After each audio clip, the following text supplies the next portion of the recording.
Welcome to episode 9 of the PDS podcast. In today's episode, we'll be chatting with our guest about storm chasing, time-lapse photography, the stormies, and more. But before we get started, I just want to take a moment to thank our sponsor for today's episode, Miracle Dent Repair. We'll hear a little bit more about them a little later in the show.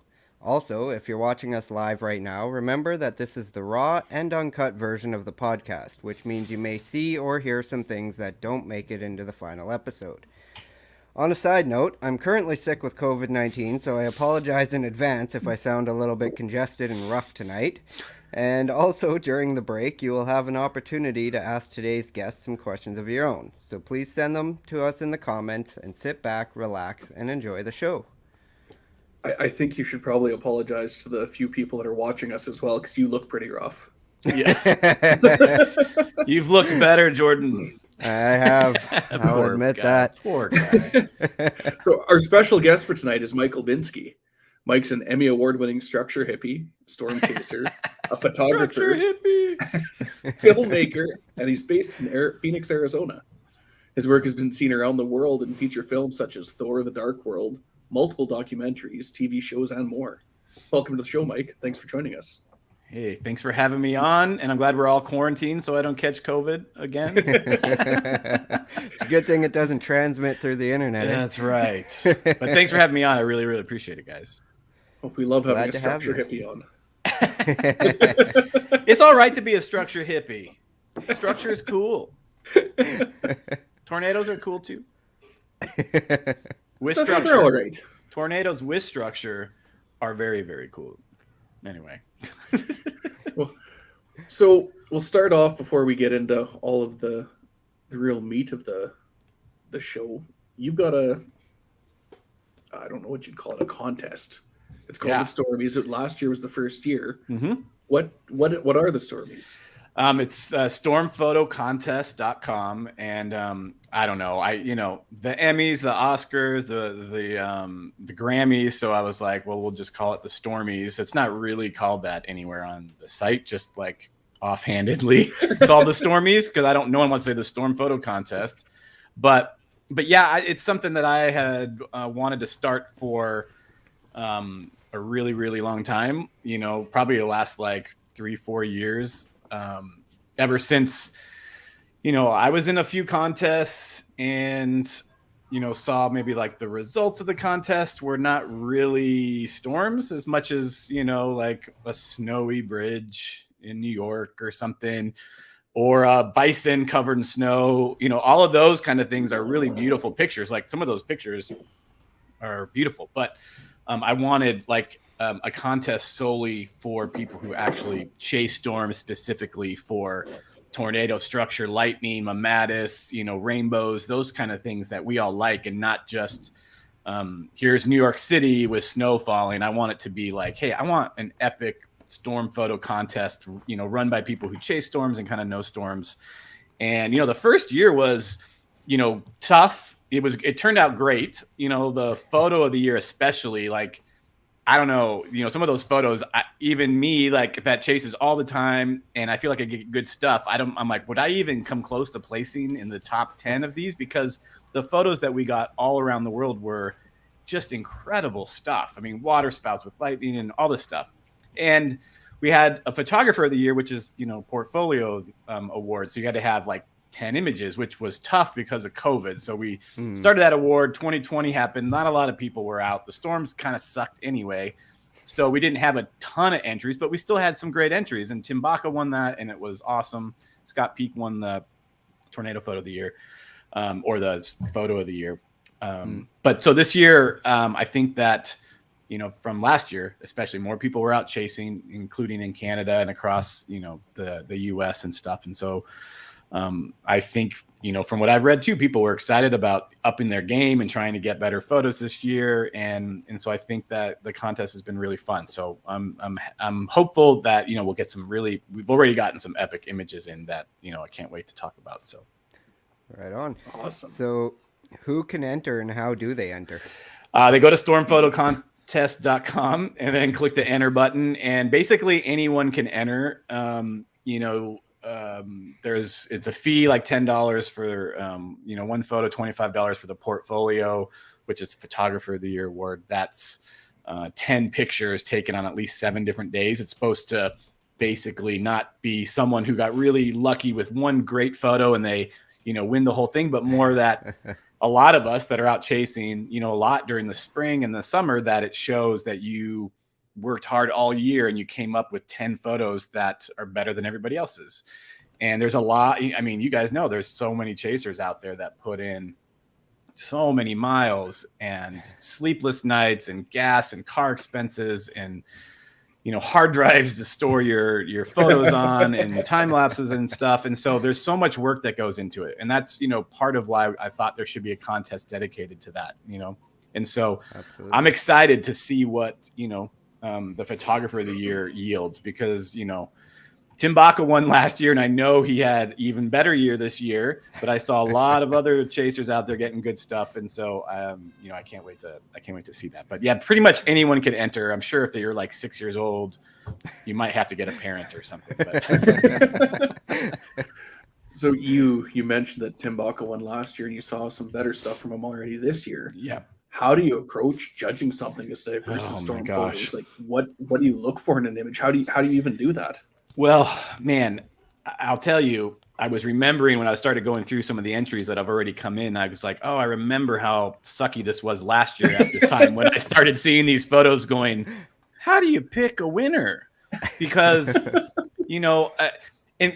honestly, like part of the reason I made sure to start it last year was I had seen Scott Peak's tornado photos from, up in Minnesota with the rainbow. And they were some of the best tornado photos that I've ever seen. And I had the privilege of seeing like one on a computer raw, and it was completely sharp. And I'm like, not only is this an epic photo, it's actually in focus. Yeah. And it's technically and I'm sound. like this. And so in my head, I'm like, he's going to, he and other people with photos like that are going to post them. And they're going to go through, our feeds and our Instagram and Facebook. And then they're going to disappear, and he's going to hopefully sell some prints or something. But no one is ever going to, there's no real award for that unless you enter it in, the Weather Channel one. And then they just take your images and want to license them. And, who knows what they're going to do with it, And so they then own it. Yeah, they then own it. So in our contest, we don't do that. It's literally, we only use images to promote the contest. And then afterwards, they might get posted on news sites around the world to kind of promote the contest. Everyone's name gets on there, like it's promoting the photographer and the images and all that, but that's basically it. So that was like part of the reason. And so it's super hard. I mean, there are photos that come in that you see like maybe quickly and they're great. And then you look a little closer and you're like, oh, it's out of focus. And like part of the contest is not just to, kind of just willy-nilly award whatever photo, but it's to try to anybody who's great at chasing, great at positioning, great at technical abilities, great at editing and all that kind of stuff. And that takes practice. And hopefully,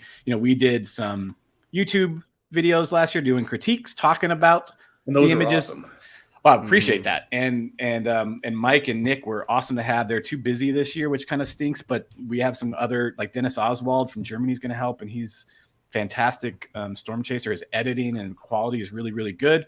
And the other ones. So when people watch those, hopefully they're going, okay, I see that. And now I know what maybe I could do better next year. And a lot of that critique, I know me, I probably have like a fragile, like ego. If someone started critiquing all my stuff, I'd be like, wait a second, don't talk to me about that. I was super happy to not see my pictures on any of those critiques. I'm just going to say I was very relieved. Oh, but sometimes it's good because then you can learn. And so I think there was maybe one or two like negative things, and they weren't even by people in the contest, but the people that were in the contest, they sent me messages saying, man, I'm so happy you talked about my photo and what I can work on. And I appreciate that because I want to get better. And so I'm hoping that, this contest actually elevates everybody's game to go out there and try to be better, work on that stuff. I mean, we all know when you're sitting there and you got a tornado in front of you, your mind is like exploding. Your adrenaline is just erupting and you're trying to take a picture and you're trying to maybe find a foreground and you want to make sure it's in focus and you don't want to blow out the highlight. Like, so there's so much that goes into it, and it's hard. Even guys like me that take, 100,000s of photos a year, I get photos and I'm like, dang it, it's out of focus. At a really nice, it looked great. It looked great. I had a nice that Malta supercell that we were actually behind, and we were not in epic position like Max Olson and a couple other guys, Stephen Jones, I think. We caught up to it and we had a view of it, and I had my 50 millimeter time lapse on it, and I was going to edit one of those pictures because the structure was great. I posted the time lapse in my time lapse film, but the actual single photos were slightly too soft. And I'm like, I don't want them to be printed, so I'm just not even going to edit them. And I'm just like so mad at myself because that was the closest photo I kind of had to the structure because it was a little bit of a distance away. So everybody out there makes mistakes. And so hopefully this helps kind of elevate that. So, picking the winners and all that stuff, it's kind of excruciating, try to narrow down the good ones. We're looking for the, technical abilities and sharpness and editing and color and all that kind of stuff. So what would you say the main rules for entering the contest are? Well, the main rules are the photo has to be taken the year before, so 2021. So every photo is from last year. And so, kind of the purpose was to every year create an archive of, and almost like a library remembrance kind of thing. These were the best photos from last year, so that we can kind of have them all in one place from around the world. And the more that people know about it and get involved, we'll have the best pictures. And so people can always come and go, look at these pictures from 2021. These were astounding. And so they have to be taken last year. For the most part, you need to have, shoot in RAW. So we have a RAW file backup to prove that you didn't completely fabricate the whole image. Some people reach out and say, hey, I don't have the RAW, but I have something else. Yeah. I have me. Yeah. Good. I remember there was more than you though. There was others. And I'm like, hey, if you've got video evidence backup of the scene where we can see what the scene looked like and it matches your photo, then I know that you didn't completely fabricate the whole thing. So some of that helps. Yeah. If someone have a RAW photo and they were on Sudan this year, I was there too. I know what it looked like. So if you don't have a RAW, but you were there, I'd be like, okay, yeah, I know that one. So, and we also don't, and we try to stick away, keep away from composites and stacks and stuff like right now where people stack like 27 lightning photos on top of each other. And they automatically look awesome, even if they're not even great pictures because of all the lightning. I've done them because I'm like, one bolt doesn't look that cool, but 14 of them together sure looks great, doesn't it? And so, so we're kind of sticking away from that, but mostly, photos taken last year, and then a photographer of the year award, you need like 10 images on at least 7 different days. So what kind of response did you get from the chasing community on this contest last year? Man, it was very, very positive. I don't think I had a single person. And the only people that were ever negative about it were the people that commented on the critique videos and said, you guys are so harsh. And so, and I was like, well, we're trying not to be. We're trying to be like, hey, we're talking about this. Like we had a video called the Almost 5 or the Almost, and we talked about 5 images that almost made the top 30 out of like 300 images submitted. So these almost made it. Jerks. So we're just telling you the truth. Yeah. We're just telling you why that these were great images, but these were some of the reasons why they didn't make it. And so, but the thing is I understand, because if I had my images there and someone kind of said some negative stuff about them, I would probably be a little bummed and hurt, and I get it. But, if you want to get better, that's the way it is. And even Mike Mez one of the judges last year on the videos, he has a real story where he turned in sports photography portfolio to like a sports editor somewhere, and the guy tore him to shreds and said, this sucks, this sucks, this sucks, this sucks. He's like, okay. And he's like, get better. And it motivated him to go get better. And a lot of times, in our culture, no one wants to hear anything negative. It's just like that American Idol syndrome is everyone tells you you're great, your photos are awesome, and no one says anything negative about anything. And then you don't get better. And I experiencing it with my own kids, trying to, tell them practice doing this at basketball, and because this will help you get better, or try not to do this. And they fight it a little bit because they don't want to hear that they're not doing something. Right. I should And just so be perfect at it. I should be perfect. So it's tough. But hopefully, but from what I could tell, everyone was real excited about it. People want a place to do that. And I think the fact that the judges were like people that they knew and were well known for what they do meant a lot too, that those people were going to be critiquing their images and voting. It's not the one thing I also think people appreciate is not a popularity contest. It's not about whoever can get the most likes on their photo and they win. It's truly just about us judging the best photos. And that's what I feel like is missing a lot out there in a lot of those contests. They're all, a lot of those contests are honestly just to get traffic to the Weather Channel site or whatever site. And I love the Weather Channel, but I mean, like, I'm just saying, like, that kind of contest, a lot of it is to get them traffic. And I would love traffic because I'd love people to enter it and we can do bigger prizes and more categories and all that. But it's not about, trying to make money and likes and clicks and ad revenue. It's about judging these photos and I really want the best pictures. Like, I'm just like, and it hurts me because I take a lot of pride and I'm very competitive with what I do. And when I see some of the images entered, I'm like, damn, it actually hurts me that I didn't shoot that and I wasn't there. Like, it sucks. And so, but I want that. I really want those images because I want this contest to blow people's mind because the photos from around the world. I mean, I saw a photo that's already been entered. I don't even know if I'll share it. So we do like a top 30, but it's like of a town with a lightning bolt and a water spout out in the ocean. And I'm like, I hadn't even seen that. That's freaking great.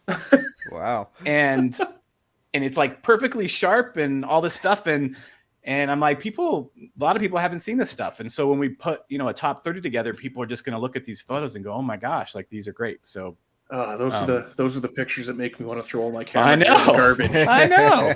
Nope. Hey, and honestly, like, I've seen a lot of entries come in. One of them is by a photographer who took my monsoon workshop, lives in Tucson, and her name's Paula. And when she posted the photos on Twitter back this summer, I was like utterly like gutted. I'm like, are you kidding me? Because it's like up high of Tucson and these lightning strikes are just saw that one. Clear air bolts with so many filaments. And so anyway, she submitted and I'm like, it hurts me because I don't think I have any lightning photo like as good as she has this year. And it's actually painful.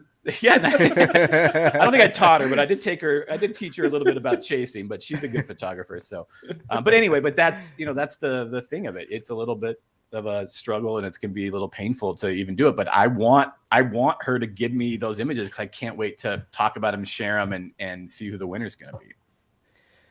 So what kind of prizes are up for grabs for the winners? So like, I think the top prize photo of the year is like $800, and then it's $750 for the other ones. I should say that we have a local company here in Phoenix that I work with called ImageCraft. Everybody who wins also gets a 20 by 30 metal print of their winning photo. Oh, nice. If you are the photographer of the year and you submit 10 images, then you just get to pick which one you want printed. And Davis Instruments supply like a weather station. Lightning Trigger 4 guy, lightningtrigger.com. He contributed a lightning trigger for one of the prizes. And then Nick Dreischman, who runs Extreme Tornado Tours, he is sponsoring the Tornado Photo of the Year award. So he's like actually putting up the prize and he'll be a guest judge, which I can't wait to like critique some tornado photos with Nick. That'll be really fun. He's excited about it. Yeah. So, and then the trophies, I have one back up here, but they're on our Instagram on whatever it is, Storm Photo Contest on Instagram or whatever. But the trophies are just sick. Like this like artist, metal worker designed them and they're just twisty like tornado with a lightning bolt in the middle and they're fabulous. So winning those, like I actually had them made for the contest and they were so awesome that I made them make me one with just the name of the contest on it so I could have it on my shelf. I know I'm never going to be able to win it, but I'm like, I want one. They're so rad. So, sweet. So I think and I was able to like take them out chasing last year and give them to Scott and to Tim and do some selfies with them, which was, it was cool that they ended up winning and I was able to run into them out there and give them their trophies. But someone wins it overseas, it's going to be some serious shipping fees because those things weigh a decent amount. So, but they're awesome. I think it's worth winning. Yeah, exactly.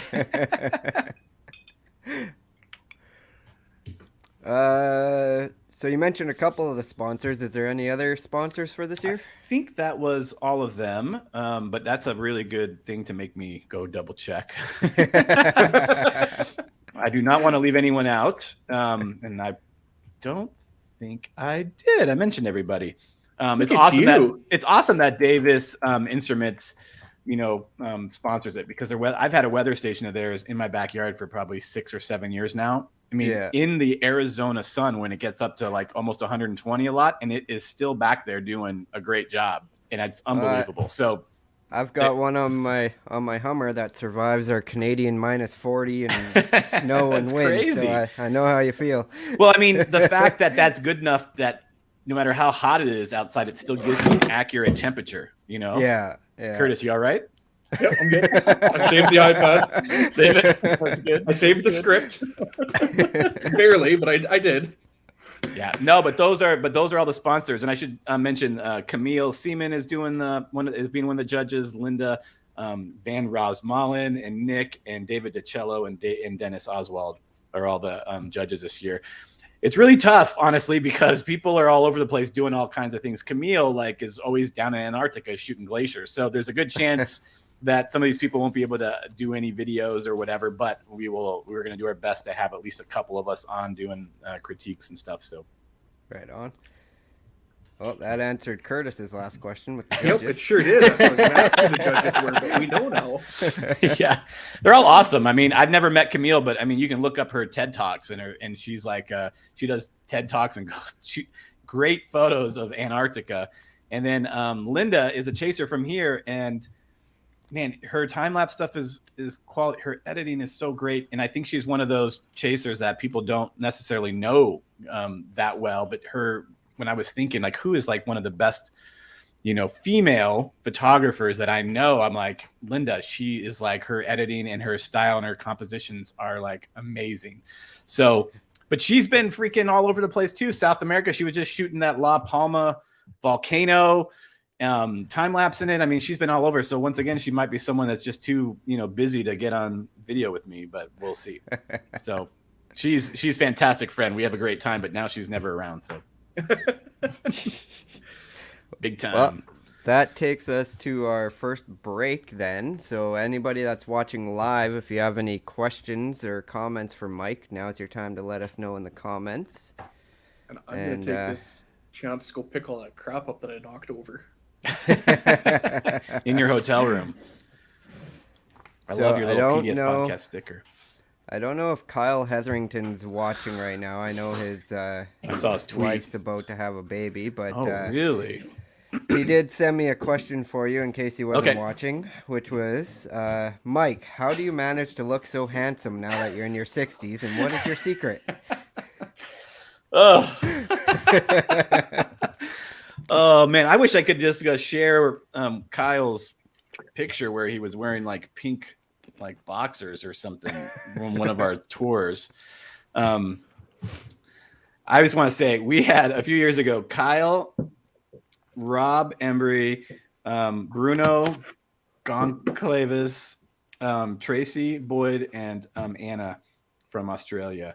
We all did a tour together in our van. Me and Brett led it, and I mean, I can't even tell you how great of a 10-day tour it was with those people. I never laughed so hard. I mean, it was just nonstop hilarity the whole time. And that's awesome. Kyle and Rob just nonstop, berating each other, berating Tracy and Anna, and it was just a lot of fun. So I love Kyle, and I know he loves me too. Rob, Rob was on here, he'd ask if my driving skills improved because I almost ran over him because he wasn't all the way in the van when we were trying to get out of someplace. I think it might have been it was the Imperial Day, which was epic structure, and I was losing my mind, and I think he wasn't all the way in the van that day. I can't remember if it was the day or not, but they're great. Get in the van.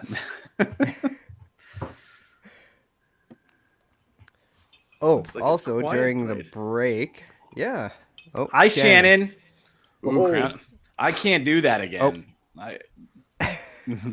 I will do the poutine again because that was so good. The Crown and Coke, though, I think that I was hanging with a bunch of you crazy Canadians until like midnight, and then Shannon and Tracy, I were hanging out talking about life and stuff till like I want to say 4 a.m. That sounds about drinking right. Crown and Coke, and then I had to speak at like 8. And needless to say, I was laying on the floor after I talked a lot, just kind of watching all the other ones because I was in a hurting way. But I need to come back out. It was fun. I think it's Tracy I see that shares a picture from that night every once in a while. Yeah, she does. I look like this or something, like I don't know, like really close. Like, oh, it's just so embarrassing. I love Tracy. She's so funny. She is hilarious. If she was here, she would have sent that picture. So Shannon's great. Love her Forerunner buddies. That's right. You run a Forerunner too, don't you? Yeah. It's good. You should, if you're out there, look at my Instagram stories. I don't know if that's still up there, but it might be from today. But there's a guy who takes the little Hot Wheels cars and small cars, and he customizes them all to look rusty, like they look awesome. And so my neighbor got one done by him, and I didn't know about him. And so then I'm like, dude, here's my Forerunner. Here's a picture of it. I want something that looks muddy, like it's been off-roading, trying to like catch a tornado. And he already sent like a sneak peek of it. I'm like, oh my God, like it looks so awesome. And he even put the little Thule cargo thing on the roof, that we had in our for tours this year. And I'm like, how'd you do that? Anyway, it's awesome. Yeah, good times. Oh, didn't mean to click that button. That's the wrong button, buddy. Yeah. What's about to happen? It's game show time. It is, but not yet. A couple more, another segment before that we get to there. I was trying to type, and I always forget that G is my my gong keybind. That's awesome. Shannon's great.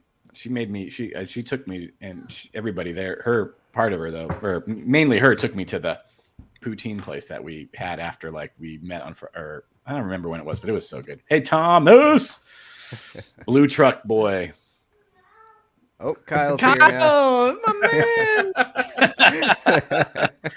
I wish I could find that picture of him all in the pink. I don't even know when our tour. I forget when Imperial was, and if I could, I would find it and hold it up to embarrass him. But it'd be too hard. It could always be sent to us after, and we could add it to the.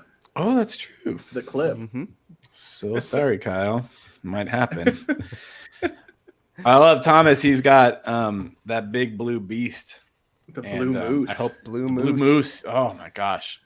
And I didn't know. I don't think we had met it at first when I first started seeing the blue truck, but we were passing each other on the freeway going on a chase, and we of course going to the same target area. And I think he sent me a DM on Twitter, and I'm like, "What, is that you?" And then back and forth for a while, and now we see each other all the time when there's not COVID. So yeah.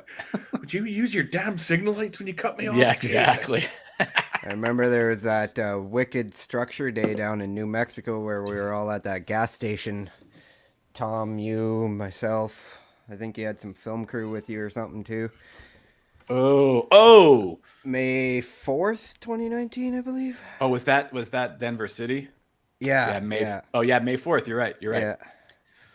Oh, yeah, I day don't before think Tahoka. Oh, I did have the film crew. Oh my gosh, can you imagine the luck of like, and I don't even. I think some of that made it in there, to the PBS show. It was like a brief minute, but like that was the day they picked to go follow me around, and they show up, and that's the storm we got. I'm like, yeah. Are you? I mean, it was crazy, and Brett and I had this other film crew with us this year, which will, I think, from what I have heard, which is nothing. I don't know if it's ever going to amount to anything, but they were with us for like 3 days, and we got on the Campo Kim tornado, and then we got them on the tornado down by Fort Stockton, and we're like, what are the luck that we have this year? This is crazy. No kidding. But that Denver City is still top. Oh man, yeah. I love that storm. Oh my gosh, that was insane. And the fact that we just saw it right from a puffy little cloud into that. We're all hanging out at the gas station, just waiting. Boom, it goes up, and then it's a slow moving, and then it goes just nuts. So structure for that. Oh. And and that was a day when there weren't a lot of chasers on it in comparison to other days. Yeah, yeah. There's basically only us But that were at the gas station. yeah, Maybe a couple others. there were some diehards, but Yeah, but it wasn't a big day. It was like a marginal kind of day, so it was yeah, great. exactly. That was a nice 70. Yeah, Thomas, he remembers the interstate. I just remember pulling into that town, and there was like construction zone for like an hour before you got to that Oh my town, and not a gosh. single piece of construction equipment. I know, right? It was like Those a are the 30 things you have to watch out for. Yeah. Those can. Luckily, the storm went southeast and didn't go that way. Yeah, it was like a 30 zone for who knows how long. Kyle's gonna send me the picture. He doesn't even care. Kyle has no humility. He's the greatest. That's perfect. That's What so was so freeing. good about them too on the tours. Kyle would just rip on himself the whole time, which was even funnier. So no, that was fun. Kyle, that was a great tour. Like we started a Facebook, messenger group for that tour before it started, and we still have it going, and we still chat in it every like month or two. And I don't really That's have awesome. that for any other like tours I do. So they were just all great. So hopefully we'll be able to get together again someday. That'd be awesome, yeah. Really Where are quick, we I'm at gonna here? be end of the break. So I'm gonna be cringy for yeah. Go ahead. Oh no, Curtis. go ahead. You can be cringy. I was gonna I'll say let I'm you gonna be be cringy. I'm gonna be cringy for a second before we finish our break and see if I can get a soundbite from you for the episode. Okay. Just the typical. This is Storm Chaser Mike Olbinski. You're listening to PDS podcast. This is Storm Structure Hippie Wedding Photographer Mike Olbinski. There he is. I thought it was pink or something. I don't know why, but it was just some goofy shorts. Kyle's great, man. I think that's where we saw Pecos at that hotel, and Anna, and that was the other thing we gave crap about. Anna's favorite storm chaser was Pecos, and I'm like, you're on a tour with me, and your favorite storm chaser is Pecos, and we just made fun of her the whole time. I think she got to meet him. It was so funny. That's Anyway, awesome. I love Pecos. All right, so what do I got to say? This is Michael Whatever. Binsky, Storm Chaser Michael Binsky, and you're listening to the PDS podcast. Yeah, perfect. Is that it? Did I do it? Yeah. Did I do Yeah, it? you did it. Okay. Excellent. Wow. I thought I was just practicing. All right, good. Perfect. I mean, if you We're want to do very it easy better, to- you're more than welcome. But No, it sounded good. It sounded yeah, good. that'll work. All right. I will play our sponsored ad, and then we'll get back to the show. This is my favorite part. I get to listen to Hale. You better pour a drink before we start. My whiskey's gone. Did you This is want the a time to second to fix pour it. a new drink? No, it's okay. All right, here we go. Hail damage. It can happen at any time, and when it does, bring it to the hail repair specialists at Miracle Dent, because dents are what we do. Our paintless dent repair process maintains your original factory finish with no repainting or parts to order. You'll have your vehicle with its original factory paint back in no time like it never happened. If Mother Nature has put a dent in your summer, come to Miracle Dent Repair. Dents are what we do. All right. That was great. I might need their services. Well, when you come up for your Crown and Coke and your poutine, you can get your vehicle fixed. Yeah, I'll drive my 4Runner to There we Canada go. and see if they can fix it for me. All right, we're back. Now it's time for a 21 question segment where we get to learn all about Mike's life as a storm chaser. So, Ooh. since I'm such a noob to this whole thing and we have a podcast, I really love to ask every one of our guests, what's your secret weapon when it comes to reading the models to forecast weather? What's that one parameter, that one thing that you need to have? What if I just Before say you the go. her and the freaking simulated reflectivity? All right, well, that works. No, I mean, like, honestly, I have learned a lot over the last like 5-6 years.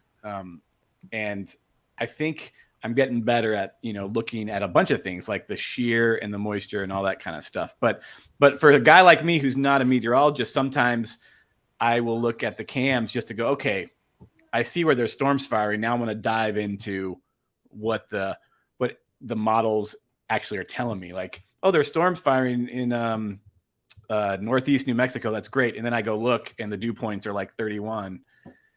And I'm like, well, I don't know if I'm really going to drive out from Phoenix for that, because it's just probably not going to be great. Although I've seen some pretty decent Northeast New Mexico storms in like 35-degree dews from pictures. So, but yeah, I guess I don't have a secret weapon. It's more like trying to look at a bunch of random things. And that's what I've learned. I think I used to actually go, look at that. There's going to be storms firing there on the Her and a couple of things. But now, been way more maybe selective, like, yeah, there's storms, but what's really going on with them? What are the 500s look like? What do the dew points look like? Is the shear actually any good? Is it going to be good structure? Or is it going to be crap?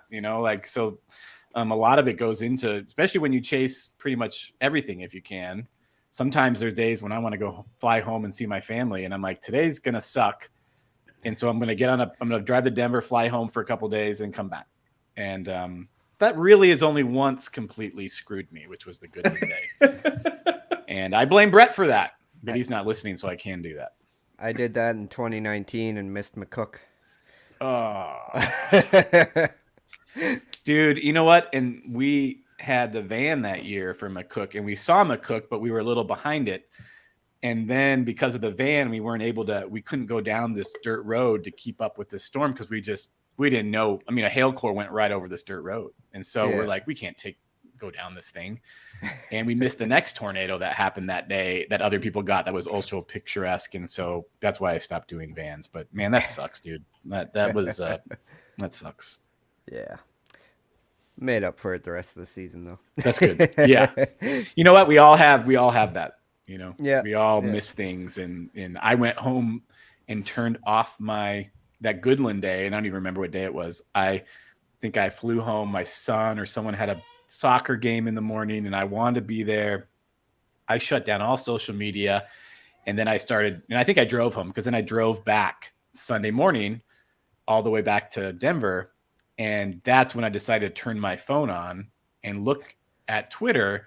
And for the next 3 hours driving, I was the most miserable, angry person you've ever seen in your life. I was sending voice memos to Brett and people are you effing mother freaking kidding me? I hate you. The Goodland day was it had everything. It had epic structure, it had big old lightning strikes, had Greg Johnson got freaking lightning and a tornado all in one place, and then Willoughby got epic structure and absolutely incredible lightning at night. And I'm like, that's what I go after all year, and I missed it. That was the best day of the year, and I missed it. So all been there. So what is something interesting that most people don't know about you? Well, people usually know I like Legos, but what's interesting about me? I'm boring. Oh yeah, sure. No, I mean, 100%. other than chasing, You're like king of the nerds. Oh, I used to be a little bit of a sports writer. I used to work for Rivals.com, and before the .com crash in the 2000s, I wrote for Rivals.com. They started a pro sports section, and so I covered the Suns, I covered the Cardinals, and covered the D-backs, and I actually had press credentials and would go to the Cardinals games, the Suns game, go to the locker room, interviewed players every now and then. I was a little nervous about that. I don't like bothering people, so interviewing players was really hard for me. But I actually had my own little spot in the press room at Suns games, and I would go, sit and watch games and write about them later and interact on the forum. And, every now and then the girl that worked at the Suns let me sit courtside on the, the press row, and I got to sit next to Jerry Sloan once, who was a Utah coach at the time. And my God, I'd never heard anyone swear so much. And I'm like, I didn't know that they did that. And he cussed the whole game. I couldn't believe it. So, but yeah, that was a lot of fun. I like doing that. Awesome. What do you enjoy most about the weather? You know what? That's a tough question. It's weird is because when I got into this, I always thought, I love the weather. I would sit at my house and but I think one of the things that I realized is I like sharing it with people, which is probably what inspired doing time-lapse films and wanting to share photos and all that stuff, is that, and I love movies and I love classical music, or big soundtrack kind of music, Star Wars, Interstellar, stuff like that. And so if you know I love that, and then you've seen any of my time lapse films with that crazy like classical music or custom music to it, that's kind of where that came from. And I had neighbors like nerdy that would make fun of me because once there was a dust storm coming before I was ever into this, and I called them up and I was like, incoming, like storms incoming. And so like for years after, they would be like, incoming, Mike. Like they would just make fun of me for that one word. And I'm like, I'm sorry, I'm such a nerd. Like, next time a tornado is coming, I'll just let it eat you. Yeah, that's right. Luckily in Phoenix, it's just your pool gets real messy. But yeah, so I think I really liked sharing it with people. And, but there's something now where sometimes if I can make myself not chase, in the summer and sit on like the patio and have like a old fashioned and have like a monster downpour and lightning, it's really like calming. And I think it's funny because there's a lot of people that will tell you how scary storms are and it frightens them and all this stuff. And I'm like, if I can sit out and enjoy a storm, it almost like centers me. Yeah, it's therapeutic. It relaxes me. It calms me. Especially if I don't feel like I need to take pictures or anything, like work. Yeah. It's like actually sit and enjoy it. Yeah, because that's what I grew up doing, with my dad. He loved storms. We'd sit on the patio. That's one of my first memories is a lightning bolt. So I think I really, really love that part. But I love to share it with people. So I think I kind of know the answer to this from what you just said, but how did you get interested in the weather? I think I've always loved it. Like I said, growing up, and my brother and I we'd watch storms out the window, we're supposed to be sleeping, and you live in Phoenix, it's a desert. So we don't get a ton of rain. And so when you do get like a big thunderstorm out of nowhere, it's exciting, and the lightning's great because high bases and the downpours, are, fantastic. And so you kind of learn when you live here that that's like life-giving. In the desert, you need the rain, you need the water, and you need that stuff. And so everyone here appreciates it for the most part, unless you're from somewhere else. Like when you're from Seattle and come here and then it's gloomy and rains, they hate it. But everyone who's from here loves it. Like it's never like this. So that's where, but I mean, it was really like, I'll toss out like Shane Kirk's name back in the day, 15 years ago. I was on Wonderground looking at just photos, and I would just go nuts over the lightning photos. And Shane Kirk at the time on there was, there weren't great lightning photos, but Shane Kirk's were the best on there. And I was just looking at him like, oh my God, like I want to know how to do that. And I remember once I finally got a really good lightning photo and I put it on Wonderground and I literally called it For Shane Kirk and said, dude, you inspired me. And I finally got something good and I wanted you to know or something. And so that's really kind of got me into photography. It's wanting to learn how to shoot lightning. And that's what I love since I was a kid too. So it just all kind of made sense. So who's been your most important professional mentor? I'm going to say Brett Wright, which sucks because he's like 31 and I'm about to turn 47. So having like a young, punk be your mentor is really stupid. But I'm just kidding. He's probably not going to listen to this, so it doesn't matter. But Brett's one of my best friends, and he's been helping me lead tours the last like 3-4 years, and at the same time he'll tell you that all the photography and time lapse stuff that he's learned from me is like he's really happy that he gets to go because I help him. He's getting the time lapse. He's been posting lots of reels on Instagram of time lapse clips that he's finally editing.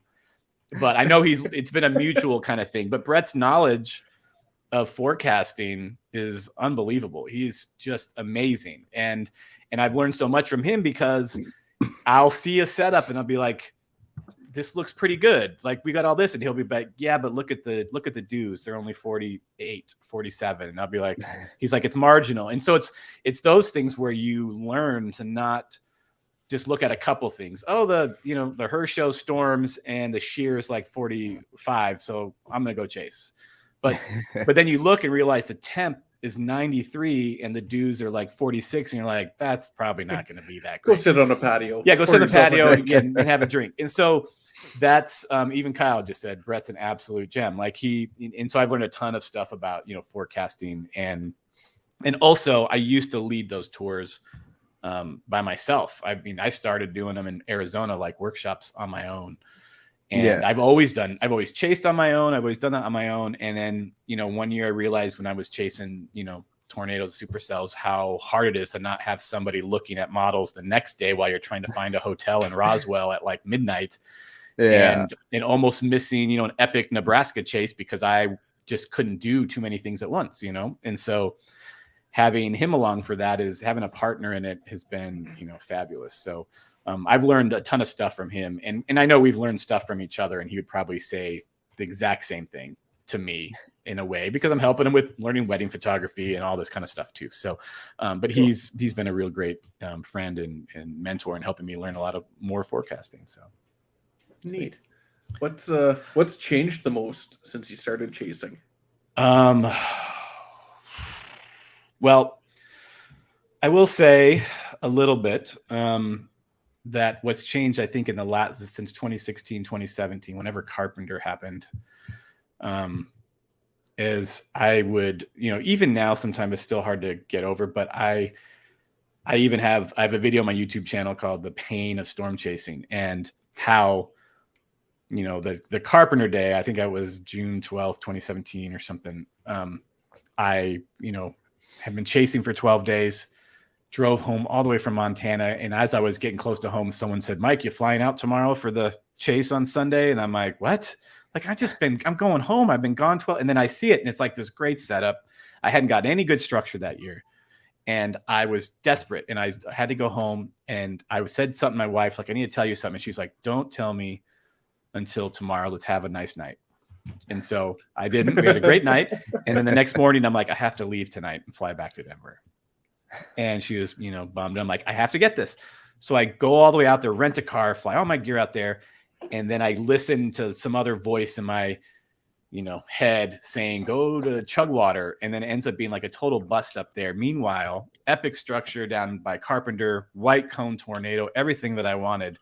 And I'm like, I pull over at the side of the highway, and I'm in tears, like just punching the side of my rental car, like crying, like I just blew it. I blew it for my family. I blew it for myself. I blew, this is just sucks. And, then I look up, and this is nothing against Roger Hill. I love Roger Hill, but I saw him just down the road with all his vans. And I'm like, man, if Roger Hill, did the same, thing I did today, and I knew other people were up there too. I'm like, okay, if a legend like Roger Hill is here too, I didn't make a total mistake today. I just got unlucky. And then I kept chasing that day and got some really good stuff all the way to midnight in the Sandhills. And, credit, Roger for being such an inspiring legend with all this, that I can see him and go, yeah, we all make those mistakes, no matter how good you think you are. And, but that's been really hard. One of the hardest things about chasing is missing out. You miss out on something, and it's devastating. Just like Jordan said about, going home, and then McCook happens, and it actually, as a chaser and as someone who's passionate about it, it hurts. Like, it physically depresses you and hurts. It does. And so anyway, I think in the last few years, I've been slowly kind of letting some of that go. Like, it hasn't, like I said, my friend Paula in Tucson getting these epic lightning strikes. Like, I was actually really happy for her. And I think 4 years before or 3 years before, I would have been it would have crushed my soul. And I would have been uber depressed that I wasn't there and didn't figure it out, and wasn't there myself. And so I think what's changed is just probably, that kind of thing, like being able to be okay with stepping away. Sometimes, I was, a chase gone for 14, 15 days this year in a row. And I think I went home for a day in the middle. Maybe I was gone for 20 days, went home for 1 day. But I missed a tornado that day, a brief tornado. But I was like, you know what? I need to see my family. And it wasn't amazing. I didn't miss, it wasn't the end of the world. And I'm back. And all of us know, once you start chasing again and get something good, you kind of forget about it anyway. So I'm trying to put that in my head, that once you know that a year from now or a week from now, you're probably just going to forget about it. It's not going to matter to anybody, because we all miss everything. Yeah, and it happens to all of us. So, no, there's a slogan for a t-shirt. Yeah. We all miss everything. Yeah, that's right. That's right. So that's a long-winded answer, but I feel like that's what's changed recently, is not letting that stuff affect me as much. What got you interested in time-lapse photography? I don't know. That's I've always tried to remember why, but I think it was just, I was always fascinated by it. And I wanted to try my hand at it for dust storms. Like that was one of my only, oh, there's Tracy. Olbinski. Hi, Tracy. That's one of the only things I can ever really like. I mean, like we're all inspired by people, you know, Shane Kirk got me to Shooting Lightning and all this stuff, but I don't remember that I saw anything other than time lapse, other than like a show on Discovery of clouds building fast. And I was like, you know what? I bet if I could do a time lapse of a dust storm, people could really see what they look like sped up, because all that there's been out there is just video from news crews and stuff like that. So I felt like that was like my like one original idea. And luckily, before the most historic dust storm that ever hit Arizona happened, I started time lapsing like a day before. And then my third ever time lapse was the big haboob that hit Phoenix, and it was pretty crappy in the grand scheme of things, but it didn't matter. And so I don't know. I think it just was, you know, I wanted to try it, see what dust storms look like. And I was right. They looked awesome. I mean, because they roll along and clouds are moving along. And we all know that a dust storm is really just a strong outflow boundary and usually a shelf cloud over it. But the dust is like the food coloring in the air, and you can see what the air is actually doing. So it's amazing. And once I did that, I'm like freaking hooked on it. It's great.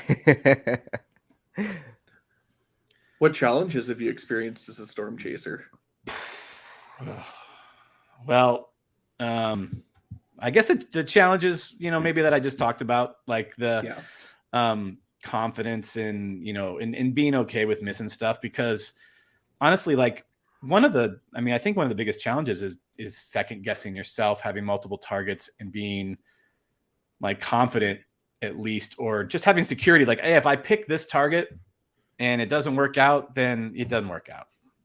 And it's so hard to do that. And I feel like that's one of the challenges is actually fighting against yourself in a way. You know, like what, you know, I want to go here, but there's also this, and I don't know where to go today. And I don't know how to decide that. What's going to be better? And so that's never-ending internal argument. No, it is. And sometimes you're like, I want there to just be one target, and that's it. I don't have to worry about anything else. And if it busts, it busts, but it busts for everybody. But honestly, if that was the case, there'd be like 10,000 storm chasers on every single storm, and it would be, you know, miserable. So multiple targets is good. It spreads people out, and hopefully you get lucky. You know, mango 'em every day. Yeah. Oh, that is definitely the number one worst chase day of my life. Yep, me too. Mango sucked. Tell me about the 3 most influential people in your life and how they impacted you. Oh my gosh. Maybe you should have sent me these questions ahead of time. 3 most influential. You know, okay. I'll say when I was first getting into this, I watched Storm Chasers. That's where, honestly, Storm Chasers was like my wake-up call that people actually chase storms. You know, I was fascinated. I loved them. I saw people's pictures, but it wasn't until that show that I really saw that, wow, there's like actually a community or people out there that do it. So Reed, you know, on that show was, you know, just the way they chased, and even the education that they, you know, passed along on the show whenever they could get around the drama of stuff. The education is what actually helped me learn before I even chase. Like, okay, I see what they're doing. I see they're talking about the supercell and the stuff that's going on. And so I learned from that. So that was influential. Oh my gosh. I would like to say Daniel Shaw has been influential, trying to get me to be better about like copyright protection and reporting stuff. I mean, like sometimes some of that stuff is just hard work. All I've been doing today is going through this website called Pixie, if you've ever heard of it, PIXSY, and you can upload all your photos and they search for matches all over the internet. And someone finally, like, I've been on there for years and I hardly do anything on it. And someone said something the other day and I asked, like, well, have you made a bunch of money? And he's like, well, I made like $7,000 over the last like 3 years on, you know, case it. I'm like, what? Really? I'm like, I got to do this, you know? Now I got to look at it. So that's what I've been doing all day, but it is like the most boring, tedious thing in the world to like click on a link. What is it on this? Is it a forum? Is it like the Daily Mail? Like, where is it being used illegally? And okay, this isn't going to work. This is going to, and it's just like, it's mind numbing. So a lot of that stuff is, you know, and so Daniel Shaw is like, you know, kind of influenced me to be a little bit more, you know, to take care of that a little bit more. And even to, you know, protect other people's rights out there. When people are posting videos and you see, you know, the Weather Channel and AccuWeather and whoever come along, can we use this for free or whatever? And like trying to like protect those people, you know, like, so that's been really influential to me. I'm going to be the husband that says his wife, Gina, Good man. is very influential to me. Maybe not in terms of like storms, because she could care less about chasing and all that. But her, you know, as a guy who's been married, I've been married almost over 23 years, and starting out in this, having a wife that supports you, being gone with 3 kids and all this stuff. And, you know, like a day like Wynniewood, I was on my way home and I called her on the phone, and because I'd missed Mother's Day for a freaking bust in Oklahoma. And so I called, you know, talked to her, and she's like, hey, you got to do what you got to do. If it's good today for a tornado, then you got to do it. You know, don't worry about, you know, coming home or whatever. And I turned around and went back, and freaking Wynniewood happened.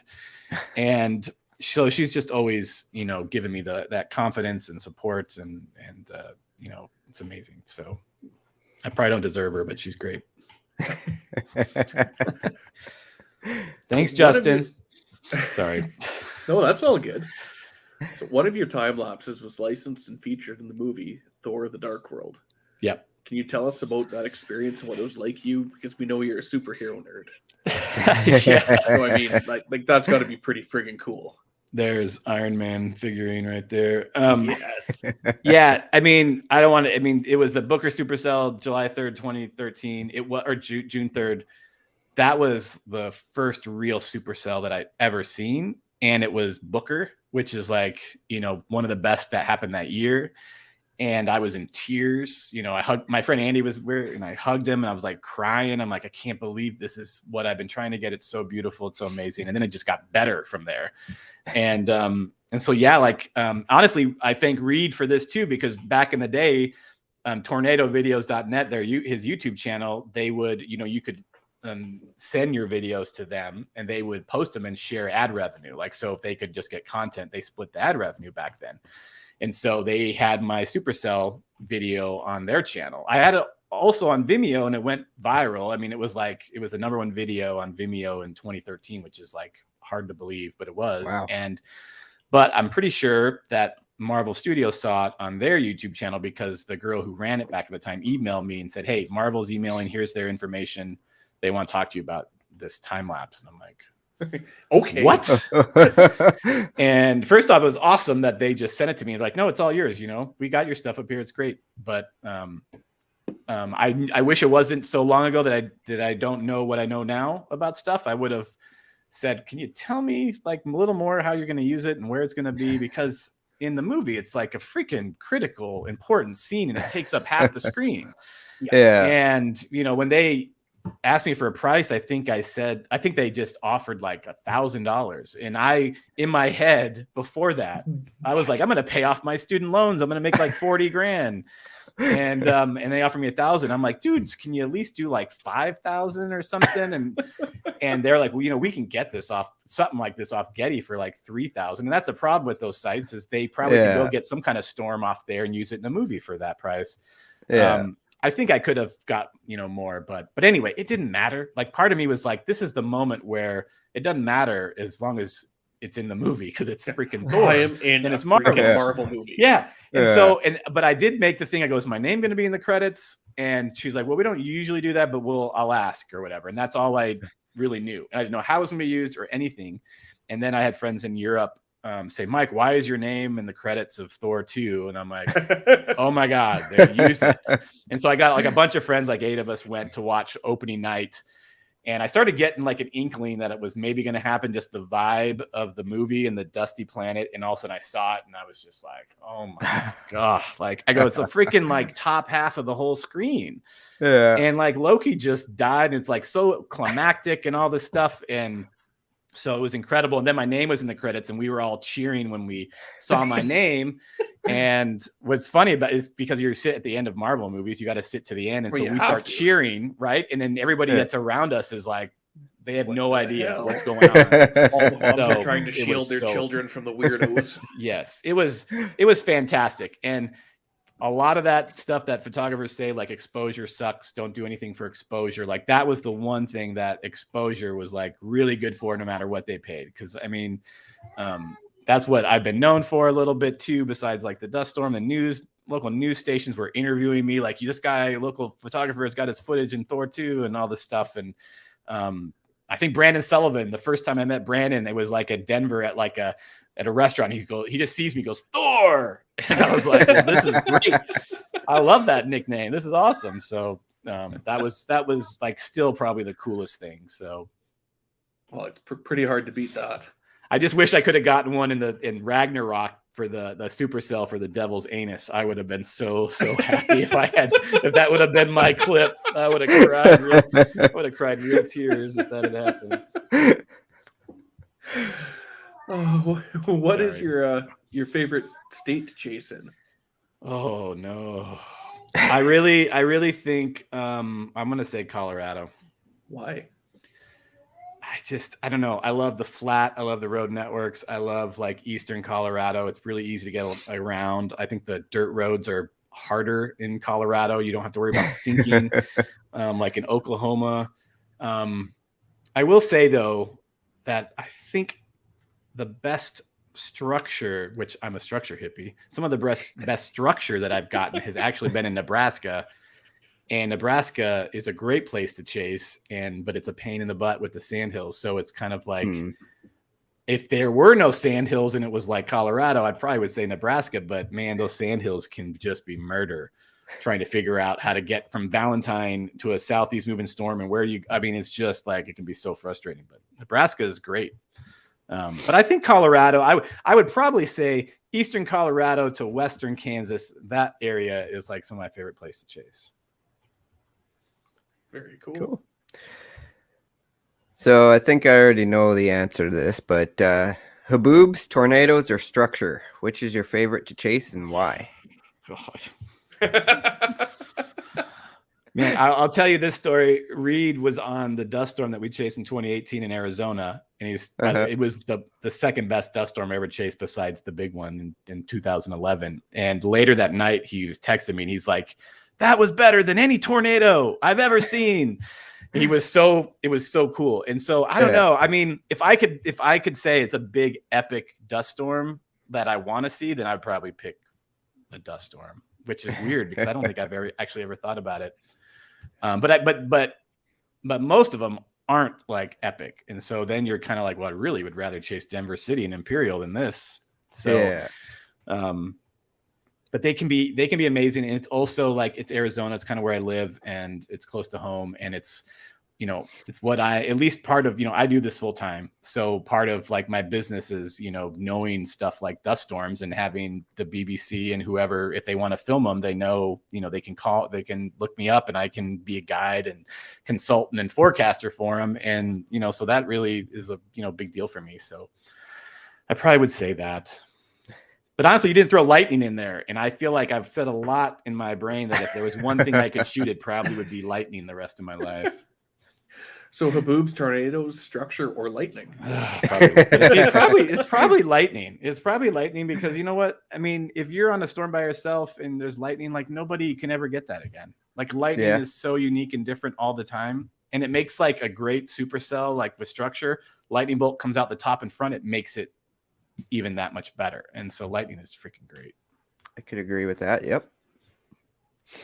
What's your biggest failure? And what did you learn from that experience? Oh man. See, that's how you know they're good questions is when the guest is very uncomfortable. Well, I think unfortunately, I talked about Carpenter already. And so but I will say maybe the Goodland day that I also mentioned was a failure because that was sort of even Brett, because we both missed it.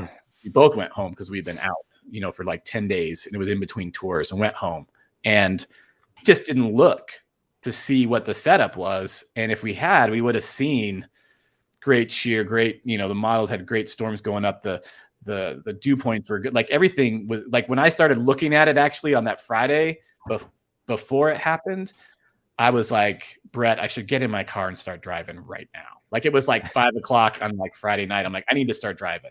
maybe it was later because maybe the 0Z or whatever came out, and I was like, oh my God, I need to drive it now. But I'm like, no, I'm going to stay home and go to this soccer game. And so I don't know, man. That's like because I got to see my kid play soccer, so I wouldn't say it's a failure. But that footage that I would have gotten that day in that spot would have been magnificent. So it would have made like the whole year. So, but I think that day maybe, and missing that day in Carpenter. Oh, Brett will also say this too, and if Kyle's still listening and Tracy, they'll know. The day we missed the Tipton tornado in northern Kansas, that was a big F up on me and Brett's part. And it was like a storm over the interstate, over 70. And it was still kind of hanging out there, and we're in the stupid white van, and we heard there's a land spout, and we're like, okay, let's just fly towards it. And then as it flies towards it, starts moving more northeast, and we like turn up towards it. And then it just like the back end died and it reformed further northeast. And then we realized it's over the road, and we really had no way to catch up with it because it was dirt road. We couldn't take the van through like this creek or whatever.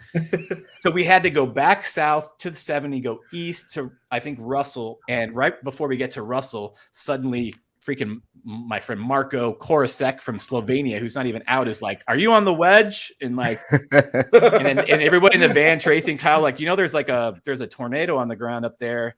And, I think sometimes someone said something else, and I grabbed my phone and I freaking threw it to the floor of the van. I'm like, no more pictures. No one say anything. And I will fully admit I was taking a van about 95, 100 down the interstate and then north to try to catch up with it. And we actually did at some point finally get a glimpse of a tornado right before it kind of roped out. But it was like our whole plan was to go to Russell or wherever it was and go north and wait for it. Yeah. And we got impatient. We got too anxious and too excited, and if we had just done that, we would have had like freaking great day. And so that thing dropped like 7 or 8 tornadoes. I mean, and we were just the road network sucked, and once you were behind it was almost impossible to catch up. But I will say the reason, one of the reasons why that tour was so great is we worked our butts off for 2 hours trying to catch up with it, and we finally had to stop and get gas. And I got out, and like Rob and Kyle and Tracy came up to me, and they all like hugged me and said like, thanks for trying so hard. And like, I just started crying. And it was like it was definitely one of the worst days, but the fact that these people were with us and were so understanding, because we've all been there, they all chase and they all know what it's like. So that was that's probably worse than anything, because we had people with us. If you fail yourself, it's like not too bad, but if you have people that are there, then that really hurts. So definitely. Sorry, Kyle and Tracy. So out of all of the amazing weather events you've chased, which one stands out the most or is the most important to you? Well, I always have to say the July 5th dust storm and the Booker supercell are like kind of tied for first, because for me the dust storm kind of put my name out there a little bit at the time. It went viral, it was all over, and that was my first hint that people even licensed stuff, really. Like, I just was such a noob back then, right? I just didn't know. And so, Al Gore licensed it for like climate change stuff, and like Nat Geo licensed it for something. And then like a local Phoenix air conditioning company licensed it, kind of like the ad you just did about the hail damage. It literally was like a commercial, like, dust storm ruining your air conditioner, call us and we'll clean it. Like, and I'm like, I didn't know that stuff. And so so that was like my kickoff for Timelapse. Like, okay, I really like this, and that was cool. And then people would pay me for it. And so that got me doing it. And then in 2013, getting on Booker again, or not again, but getting on Booker, somehow that went viral again, which I did not really ever expect would happen. And then that, of course, got licensed by a bunch of different things, and it's still licensed, to this day. And that just confirmed it for me. Like, I'm like, this is what I meant to do. I should be doing this. And so I just kept doing it. And so those were kind of life changing. But I would also say Wynnywood a little bit too, just because I was trying so hard to get for a couple of years to get a tornado on Timelapse.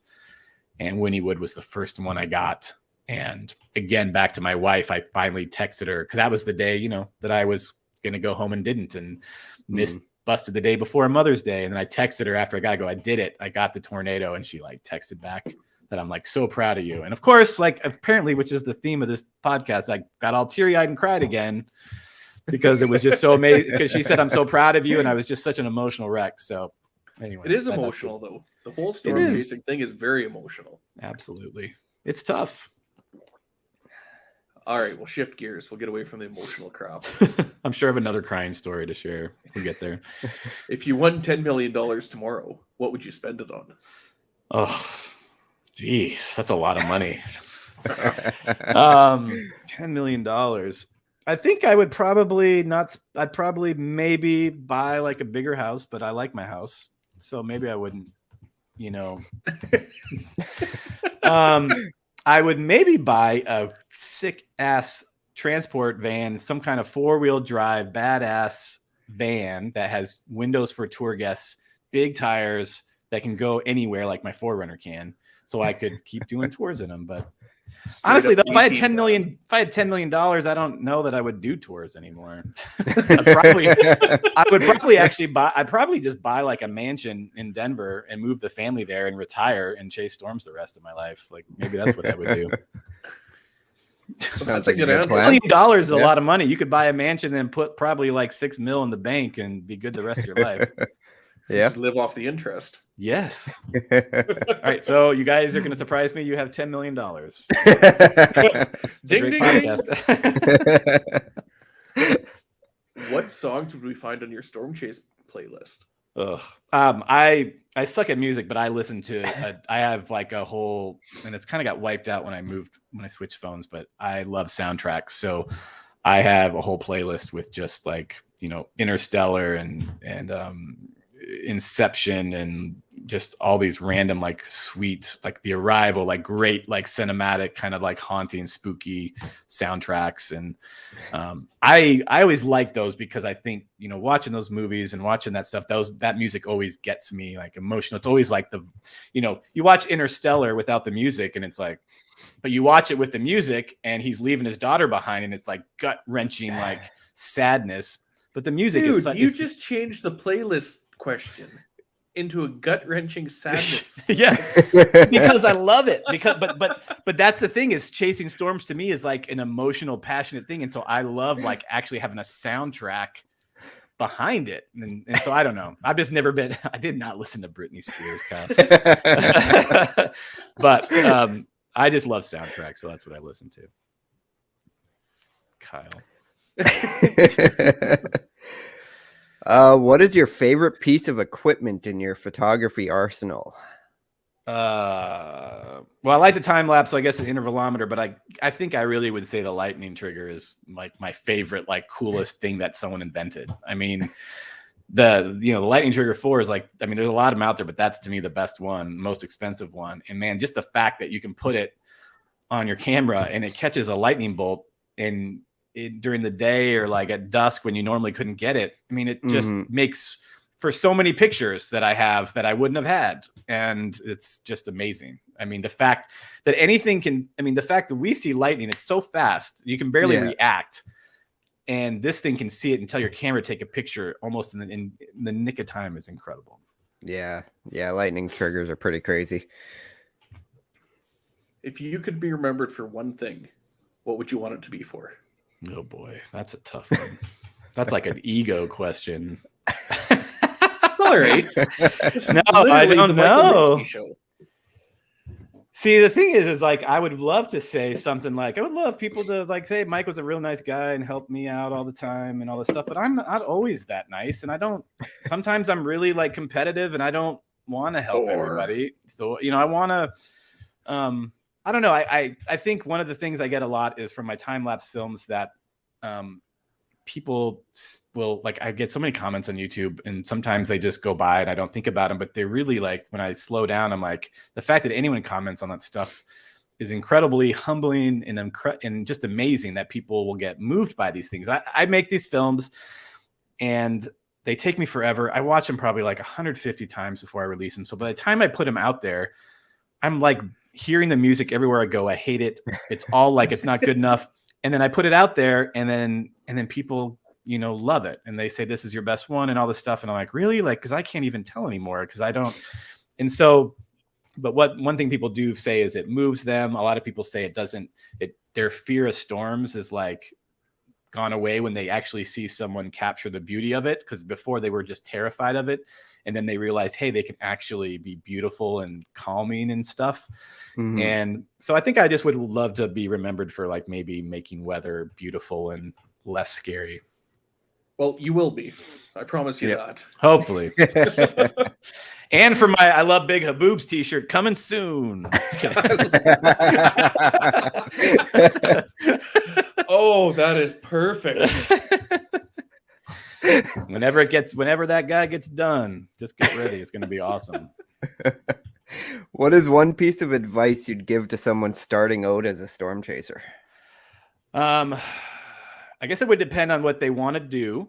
But I feel like I've given this advice. Like if you want to do it full time and you want to be good at it, you probably should start from some place with an income and have some money, because it's very draining on finances. And when I did get into it, I had a full-time job, and I was lucky that I worked from home most of the time. So I was able to start my photography business, build my website, edit stuff on the weekends and at nights, and sometimes during the day when I'm supposed to be working, and take trips and stuff. But like I was able to do it while I had a job. And I know it's hard for people, because you got to chase everything, in the spring. Mm-hmm. And it's really hard to, have a job that pays you and still chase. But like a guy like Max Olson, he works for like a hail Dent insurance company, and sometimes he gets to go chase because the place that just got damaged by hail is going to have storms again the next day or whatever, and he's got to go. And he wanted to have a job. I talked to him once about it. Got to have a job, make money, be like stable, so then you can take some like a week off and go chase and be, and not be like broke when you come back kind of thing. So I would say to be patient, even like doing photography just full-time in general. A guy who did weddings out here told me it took him 5 years of doing weddings before he could go full-time, and he had kids. So when he told me that, I kept that in my head, and it took me like, I think 4 or 5 years before I was able to go, okay, the wedding business is good enough, and some of the like storms and workshop stuff's good enough that I can kind of transition by quitting that and doing this. And having that job allowed me to buy gear that I wouldn't have been able to, because all I was doing was chasing. And then how can you afford anything, Yeah. So it's just really, really hard, I think, for people, especially if you're young. I mean, I'm old, I feel like. And if you're 20 and 21 and you want to start chasing, you're not, you're just young and crazy. I understand that. So it's hard to want to do that. But getting a job and taking your time and being patient at it. Someone told me, a wise man said, the storms will always be there. And there will be storms next year, and there'll be storms the year after. And maybe, the way the earth is going, they might get better and better, or maybe they'll just go away or something. I don't know. But so maybe they won't be there. I don't know. But I mean, you just got to take your time and do it in a way that doesn't like ruin your life and ruin like your family and, stuff like that. So for sure. So with COVID restrictions being lessened, are you planning on starting your workshops and tours up again? You mean like I did last year? So yeah. Honestly, you need to update your website, maybe. Well, I don't. The problem with my workshops and tours is everyone comes back, and I give them priority, and I only take 2 at a time. So for the most part, they're always booked up, and I don't ever really advertise them, and so I don't think about it too much. But actually, honestly, in 2020 when it was bad, it was 2020. Like things were, down, at least here, they had dipped back down again. And, me and Brett were quarantining. We didn't see anybody. And we had 2 individual tours with people that just drove out from their homes, like Seattle and LA. They were quarantining before they drove out, and we took like one person on a tour for like a week. And it was flex. We're like, hey, this looks good. Do you want to do it now? Sure. And we were very safe. And man, every hotel we went into, so paranoid. Wiping every single thing down. Every gas station we went to, I'm like, wear your mask. When you get to the car, here's a big bottle of sanitizer. Like everybody was like nutso. I mean, I don't know how many times I panicked during that, chasing and, during that time. But it was people that wanted to do it, that we all agreed, like, this is what, we're risking, and, we're avoiding people, or, all that kind of stuff. We were very, very safe. And, Well, So- storm chasing is pretty safe on its own. 'Cause you're sitting out in the middle of a field by yourself. Yeah, I mean that was kind of the way I saw it. I'm like, we weren't gonna, we're not gonna go to restaurants. We're not going to Applebee's and hanging out with chasers afterwards. We're literally gonna get food to go, and most of the hotels were, fairly empty. And honestly, like I'll say, I don't know how many hotels I went to where they were so thankful. I wouldn't like people were worried, like you're putting these, small town people at risk of COVID. At the same time, those small town hotel people were like, thank God you're here because we haven't made any money in like a week or something, And so it was like a tough balance there. Like what's actually, the right thing, but they were open. They wanted guests. And, so we stay at the motels that you didn't really have to go inside, where you just, maybe open the door and just go, in from the outside. So you're not really seeing people. And so we were pretty safe, and that wasn't even a great year anyway. It was like the end of May into June was like, I think I was home for like a week at the end of May, which is insane. Like there was just nothing going on. Didn't miss anything. So it was like a slow year anyway, but we'll definitely be back. We're doing that again this year. So Sweet. Awesome. So this is your last question of the 21 questions. Okay. What is one question that you wish we would have asked you? What my favorite TV show is. So what's your favorite TV show? I don't know. That's a sucky question. Why'd you ask that? No, I don't know. You know what? I just finished The Expanse. It's not my favorite show, but it was really fun. I love good sci-fi shows, but I will say right now that I think Ozark is my favorite show and the best show that's out there right now. So we just finished the last part of the first part of this last season, and man, it's up there with Breaking Bad. I think Breaking Bad's probably the best show ever made, and like this one is probably not up there best show ever made, but it's definitely one of the best. So, and stay tuned for Sunday during the Super Bowl, the Lord of the Rings series coming to Amazon. They have their first teaser trailer on Sunday, and I am a monster crazy Lord of the Rings book fan, movie fan, and a TV series like Game of Thrones level sounds like freaking heaven. So I'm hoping it's good. Really hoping it's good. Speaking of the Super Bowl, I am super excited for the halftime show. Yeah? Who's right? See, I don't even care. That's when I go to the bathroom. It's Dr. Dre. It's Eminem. It's Eminem. I like Eminem. Not that I know anything about him. There's like 4 others I don't care, but it's Dre and Eminem. Come on, it's gonna be great. Oh, but see, I'm excited for the Lord of the Rings trailer. That's what we all have our own things we're excited about, and for the Rams to lose. I'm hoping that happens too. I didn't realize they were playing. I don't know who the teams in it Yes. are. I'm just there for the commercials and the halftime show. Speaking of football, I'm surprised we don't have a whole bunch of my Manitoba followers heckling on Curtis for his Rough Riders shirt. Yeah, I have no idea what that is. Is that soccer? You said football? Football, yeah. Oh, football. Yeah, yeah. No, I mean, is it football with a U or actually like football? No, football. We're Canadian, not European. Yeah, I don't know. I want to be respectful. I figured it's a hockey. I thought that's all you guys cared about. Pretty much. You're not wrong.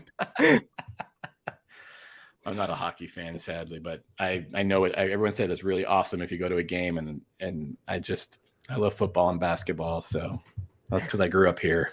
It's a desert, so. This time I did mean to hit that button. Got it this time. So it is time for our game show. Oh my gosh. Normally our game show revolves around weather trivia. Okay. But we know you are a big superhero guy. So today we're doing superhero trivia. Wow. I'm going to fail. Oh, I hope my cousin isn't watching. He is the biggest comic book nerd. He'll just make fun of me. So all the questions are multiple choice, I believe. Right, Curtis? Yes, sir. Yeah, look We're like nice this time. Yeah. Am I the only one answering? Oh, yeah. Yes. Oh, boy. I mean, I could answer if you want, but I've got the answers here. No, well, I might need you to. Curtis, did you want to start us off? Or? Sure thing. Which superhero said, "Who knows what evil lurks in the heart of men"? Was it The Thing, the Shadow, or the Devastator? I think it's the Shadow. You are right. Oh my gosh. I think I think there was a show on TV called The Shadow. I don't know if that's how I know it or what, but that sounded right. Question number 2. Oh. Are you going, Curtis, or me? No, it's fine. You can give her. Okay. So question number 2 is, what year was the first Iron Man movie released, kicking off the Marvel Cinematic Universe? 2005, 2008, 2010, or 2012? This sucks. I just read a whole book about Marvel Comics and it had the movie releases in there too. I think it's 2008.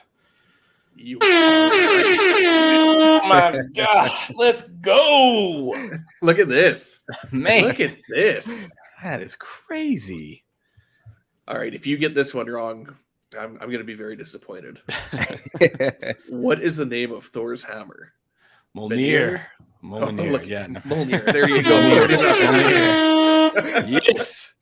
Dude, I just bought the 2 sets of the Lego Mjolnir hammer set they have, which is like about this big, and I didn't even know they had it. So I didn't realize that either. Yeah, it looks freaking awesome. So yeah, I know what that one's called. What's that, like a $400 set? No, it's like $99. It's not that What? big, but it's it doesn't. It's like, I don't know if it was out already or pre-released, but it's like ships in March, so it's not even shipping yet. So Terry, I know you're watching. Can you please go and order me a Mjolnir? Mjolnir. set? Yep. Do it. Do it now.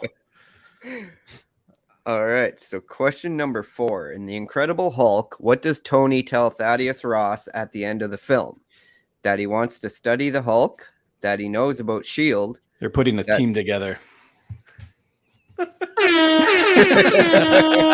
not even going to make you read them all. See, I knew this was going to be right up your alley. Yep. Oh my All right. gosh. Okay, how about this one? What's Captain America's shield made out of? Adamantium? Vibranium? Man, these are just... The first one was pretty hard. The first one was hard. Well, they were Funny for thing kids. The funny thing is, the first one's the one I chose, and Curtis chose the rest of them. So this is my wife commenting on my YouTube account. Is My Wyatt son your just said the kid? same. Yeah. Yep. So we're getting 2. Heck yeah. Oh, man. So the Flurkins are a race of extremely dangerous aliens that Cats. resembles what? Come on. No, we wanted it to be easy. So I don't look dumb. Right. So before coming Vision, what was the name of Iron Man's AI butler? Jarvis. That one is super easy. You're not even reading the answers anymore. No, I'm just waiting for you to tell me what it was. All right. What is the real name of the Black Panther? T'Challa. I'm going to reach my perfect Wordle score pretty soon. What is the alien race Loki sends to invade Earth in the Avengers? The Chitauri? The Chitauri. The Flurkins. The Flurkins. How many questions are in here? Oh my goodness. A lot. Wow. Okay, this is the right one. Who is the last holder of the Space Stone before Thanos claims it for his Infinity Gauntlet? Loki. Good. I figured this would be a trick question or something, but I was like, There might be yet. What fake name does Natasha use when she first meets Tony? Is it Natalie Rushman? Natalia Romanoff. What? What's her Natalie real name? Rushman. No, that's her Natalia. real name. No, Romanoff's her real name. Dang, that was the trick See, question. look at that. He just gets all overinflated and excited like I got this. Overconfidence. And that's how you miss like a good target when you're chasing it. Overconfident. I'm so happy right now. I'm sad. What does Thor want another one of? What does Thor want another of when he's in the diner? A slice of pie, a pint of beer, a stack of pancakes, or a cup of coffee? Oh my gosh. I'm thinking this is the end of Avengers, right? Oh my! I'm gonna say pancakes. Oh no! The losing streak begins. It is a cup of coffee. It was actually when he was first came down to Earth, and they found him and they took him back to the diner, and he drank the coffee and smashed the cup on the floor. Oh my god! Another. You know what? That's the Thor 1 and 2 are the kind of the weakest ones, and I haven't seen those as much. Perfect. Good job. Good job. Where does Peggy tell Steve she wants to meet him for a dance before he plunges into the ice? At the Cotton Club, at the Stork Club, These got real at hard, El real Morocco, fast. or at the Copacabana? I think it's. Oh my god, El Morocco. Oh my god! I'm done with this. I'm out of here. This sucks. It's actually the Stork Club. Dang it! Should have known that. I love that movie. About which city do Hawkeye and Black Widow? No, yeah, Budapest. So for anyone listening, the question was about which city do Hawkeye and Black Widow often reminisce? Just like Budapest. This reminds me of Budapest. You and I remember Budapest very differently. Yes, you totally got it. Who does the Mad Titan sacrifice to acquire the Soul Stone? Nebula? Ebony Gamora. So sad. I'm pretty sure you're not going to get this next one. Okay, let's go. What is the name of the little boy Tony befriends while stranded in the Iron Man 3? Oh my Harry, gosh. Henry, Harley, or Holden? I think it's. He was also at the end of Endgame. Piece of crap. I think it's Harley. Let's go. Nicely done. Oh my gosh, I can't believe it. I'm impressed. Wow. All right. So, where do Lady Sif and Volstagg keep the Reality Stone after the Dark Elves try to steal it? On Vormir, in a vault on Asgard, in the Sif's sword, or to the Collector? The Collector. My gosh, that's some nerdy knowledge right there. Right? That's like a post-credit scene, I think. We're completely exposing you to the 14 people watching. If people follow me on Twitter, I don't know that I'm your typical storm chaser because I do not chase storms in the off season. I post a lot about TV and superheroes. Which is why we specialize this or customize the game for you. What does the Winter Soldier say after Steve recognizes him for the first time? Who the hell is Bucky? Do I know you? He's gone. Or what did you say? I think it's who the hell is Bucky?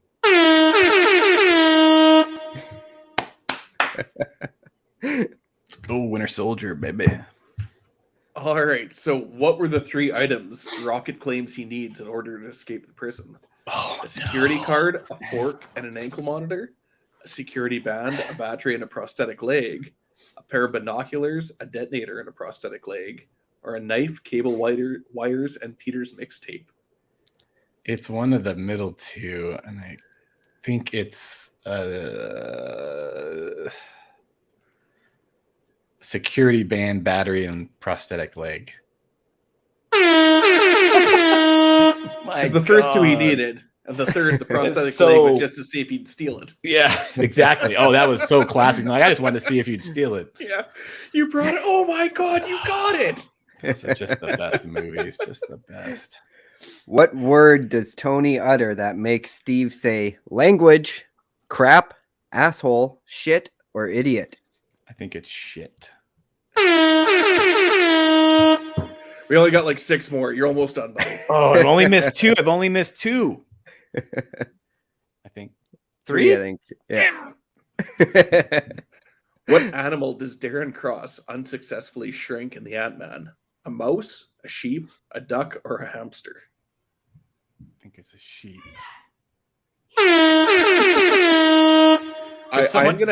I'm gonna totally have to bow to your nerdiness because you are just surmounting anything. I thought I was a fairly large nerd, and you were just crushing my score. My cousin would be so proud. I'm gonna have to make him watch this. Who is killed by Loki in the Avengers? Maria Hill, Nick Fury, Agent Coulson, or Dr. Eric Selvig? Agent Coulson is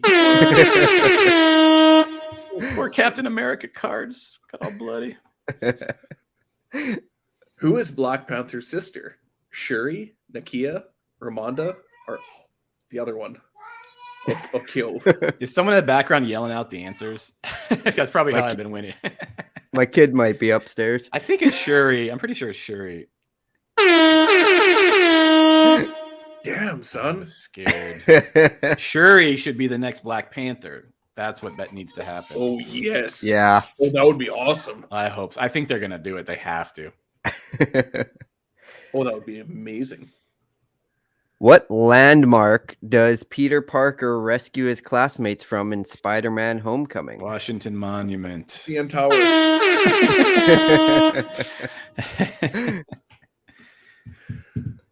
Oh, and this one's for all the two moms that are watching.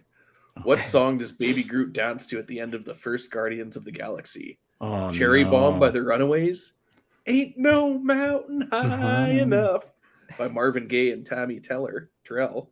I Want You Back by the Jackson 5, or Hooked on a Feeling by Voidiode? Those guys. I don't know how to say that. Voidiode? Voidoid? Voidoid. Voidoid. Those guys. Oh, see, this is why I listen to soundtracks, because I'm stuck at music. But I love all. Oh my gosh, I'm trying to. I know that he's dancing and it pauses, but And then he looks at the camera, and it starts back up. See, I don't see. The problem is I don't know what Cherry Bomb sounds like, and so I can't even like freaking. I'm gonna say Hooked on a Feeling. Is that your final answer? Yes, but it's.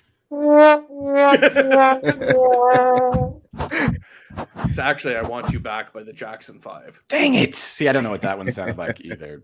Oh, I suck. All right. The last 4 out of question. 25. Yeah, you're terrible. What type of doctor is Stephen Strange? A neurosurgeon? A cardiothoracic surgeon? I'm just gonna say neurosurgeon to save you. Thank you. Much appreciated. Oh, man. Well, you did very well. You got 4 wrong out of 25 questions. I mean, Not that's bad. And one of them was related to music, which that's tough. That you threw another genre in there on me, so that was great. That was fun. Thanks, man. Feel pretty good. Oh, appreciate it. So, Mike, where can people find you on social media? If you know how to spell my last name, Mike Olbinski, there it is. Or I don't know, it's a podcast, so people probably know about Olbinski. If you look up my name, then I'm on Twitter and Instagram and YouTube and Vimeo and Patreon, and my website is mikeolbinski.com. And I think that's it. Facebook, Michael Olbinski. Yeah. I use my name for everything, which I also think is a great thing for people to do. That's smart. But that's Absolutely. it. That's where. Perfect. And you can follow us on our socials on Twitter at the PDS Podcast. You can follow Jordan at the Manitoba MB Storm Chasers on Facebook, Twitter, and Okay, Instagram. Jordan Hall. Okay, Right? Jordan Hall. I see the abbreviation and I think like SK is Sask, MB is Manitoba. And you can follow me at 706 Photos everywhere. What does Please 706 mean?